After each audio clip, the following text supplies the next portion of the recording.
Good morning, and thank you everyone for the opportunity to speak with you today on some of the experiences that we've had in New York City on using data to monitor health and actually drive improvements in population health. So I'll specifically share with you two examples of the various approaches that we've employed as the health department in New York City.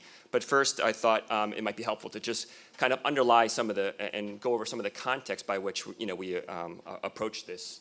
And so the first point to highlight is that chronic disease has been widely acknowledged and recognized as a real significant driver of public health. And so when we think about public health practice and its traditional forms of surveillance, thinking about use around notifiable disease reporting, hospitalization claims analysis, tracking of mortality causes, as well as traditional phone-based surveys, it kind of really underscores the fact that while those data sources are necessary to really kind of drive public health in this current century and really focus around chronic disease, they alone are insufficient. And the reason I say they're insufficient is really this third bullet here around the impact of quality of care. And what we understand, with respect to chronic disease, such as diabetes and hypertension, is that really good, effective clinical management of these conditions really can mitigate the long-term public health implications that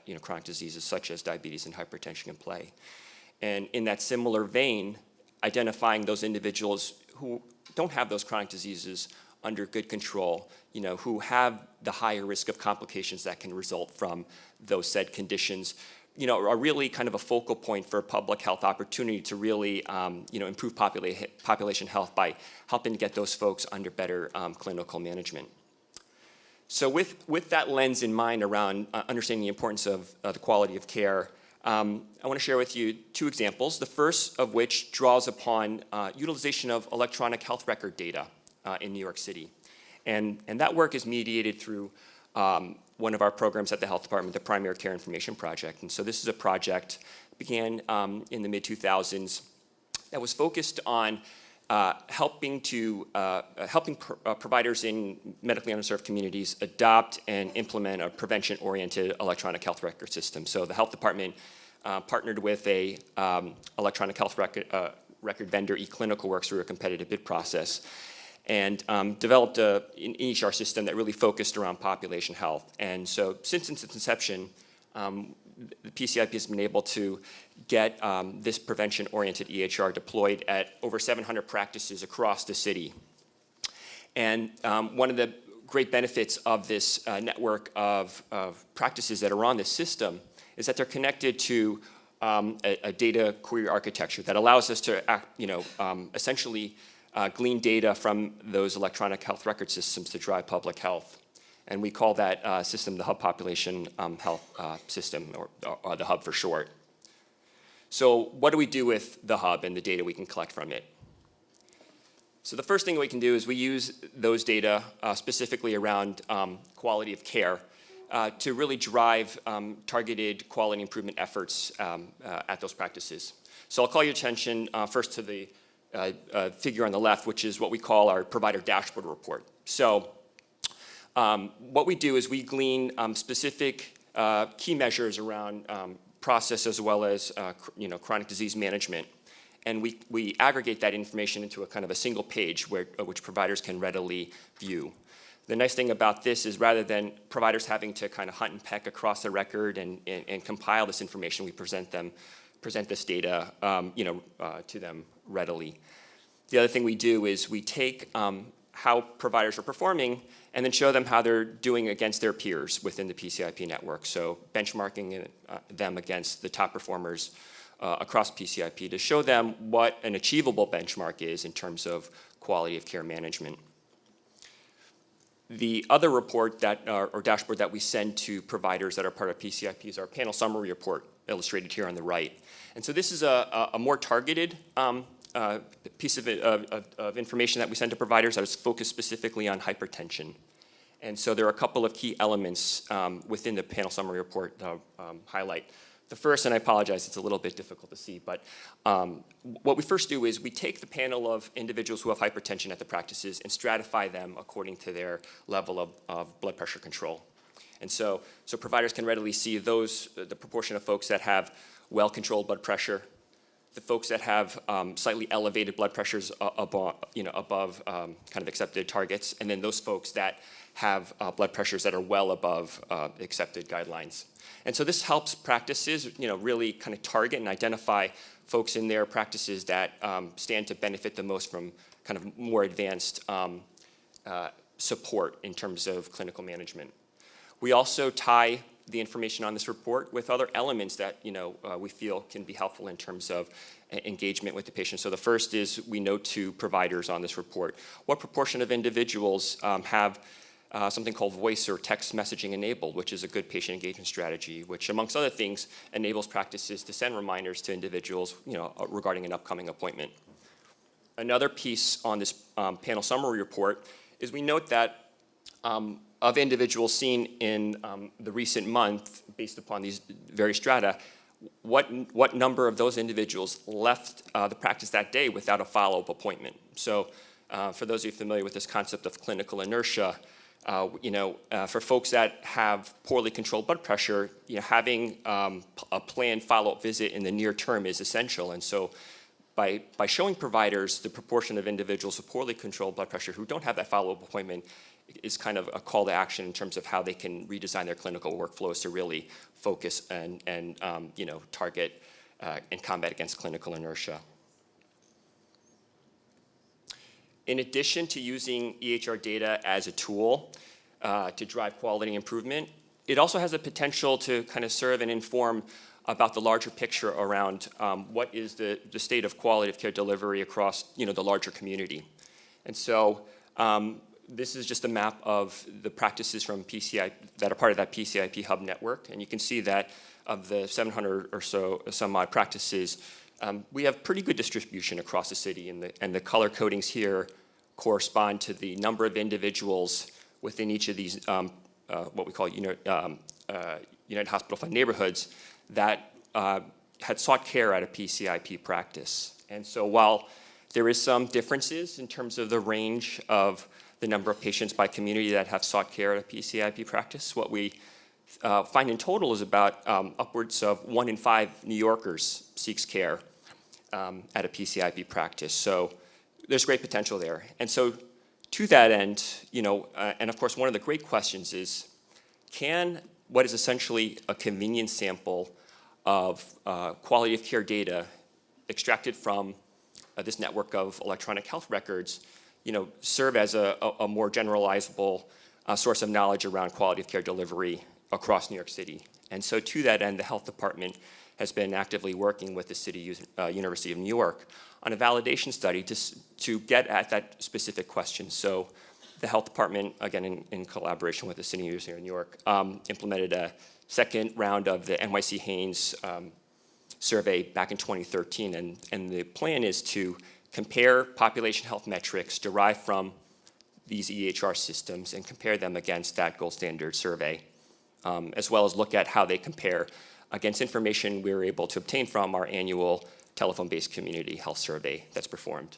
So those analyses are still being finalized, but as you can see from some of the preliminary data shown here below in this table, there does seem to be some promise as far as being able to look to this electronic health record system as a source of knowledge about the larger state of quality of care delivery in New York City.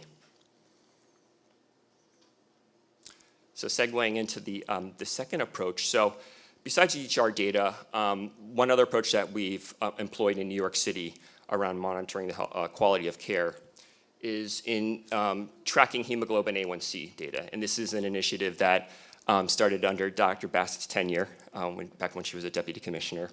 And so this is a registry established in 2006. It's a lab-based surveillance system, which is akin to the traditional form of notifiable disease reporting that and electronic lab reporting that health departments are very well accustomed to. And for those, as many of you are probably aware, hemoglobin A1C is a measure of blood sugar over the average measure of blood sugar over the prior 3 months, and is considered, part of the standard of care in diabetes management. So it's a really good test to implement in terms of lab-based surveillance around diabetes. And so with the A1C registry data, the lab data that we get from the labs that are performing testing on New York City residents, that is accompanied by demographic information on the individual, as well as limited demographic information and information from the ordering provider. And so we're able to really harness all that collective information to drive surveillance and public health decision making. So with the lens around surveillance, and hearkening back towards this importance around understanding the quality of care, some of the things that we've done is looked at the distribution of glycemic control across New York City and over time. And so what this figure illustrates is that, the good news is that nearly 1 in 2 New Yorkers has really good blood glucose control, which is defined by an A1C level less than 7. Another quarter of New Yorkers has pretty fair blood glucose control, which is defined by an A1C between 7 and 7.9. On the flip side, though, and what's concerning is that 1 in 6 New Yorkers has really poor blood sugar control based on an A1C greater than 9. And as you can see, this is cross-sectional data, and between 2006 and 2012, that distribution hasn't really changed. And so with that understanding that public health benefits around programs targeting diabetes are most can get the most bang for their buck, so to speak, in focusing on folks with poor control, and applying some of the principles applied across the river in Camden, we sought to do some hotspotting around poorly controlled diabetes in New York City. And so this is a map showing the distribution of individuals who have poorly controlled diabetes as of their latest test in 2013. And so the red and green areas represent areas where the density or the number of individuals with poorly controlled diabetes is the highest, and then you can see the corresponding decreasing density based on that blue scale. And so what we find is that there are a number of constrained geographic areas that correspond with the highest densities, and these serve as logical targets for place-based interventions that were mentioned earlier. And when you look at these high-density hotspots, while there are a limited number and a defined geographic area, they collectively represent close to 10% of the overall poorly controlled diabetes population in New York. So, you really are able to reach a fairly sizable number of people by targeting efforts in a limited number of neighborhoods. And so, how have we acted upon that data? There are 2 programs that are underway or will be underway. The first of which is illustrated on the left, which is a figure representing the hotspot in East Harlem, which is in Upper Manhattan. And what we found with this hotspot is that in the main central hotspot illustrated in the left, that was situated in conjunction with several public housing units in New York City. And so this became using this data, this informed the placement of a new community health worker initiative that was started under Dr. Bassett's administration, which is going to be targeting and focusing on working with individuals from these residences and recruiting them and offering them services from health coaching to insurance navigation to promotion of general wellness activities. So we're excited and believe there's some great potential there on really reducing this hotspot. The second hotspot on the right represents a community called Flatbush in Brooklyn. And we're going to take a slightly different approach with this one, working specifically with the practices in the Primary Care Information Project. So what we're going to be doing is, as you can see, there are some circles in yellow highlighted on this map, which represent practices that are managing the care of individuals from this Flatbush hotspot. So we're going to be actively going out to those practices and engaging them on the situation going on in their community and the fact that they're providing care to folks in that community, and to help build within them referral linkages to diabetes self-management and support programs that will be working to help promote and implement within this particular neighborhood. And this is kind of inspired based on the fact there's several data sources from New York State Medicaid data all the way through CDC data that show that diabetes self-management, education, and support services are generally underutilized in the diabetes population, and And we found that to be consistent based upon some discussions and surveys that we've administered with our practices in PCIP.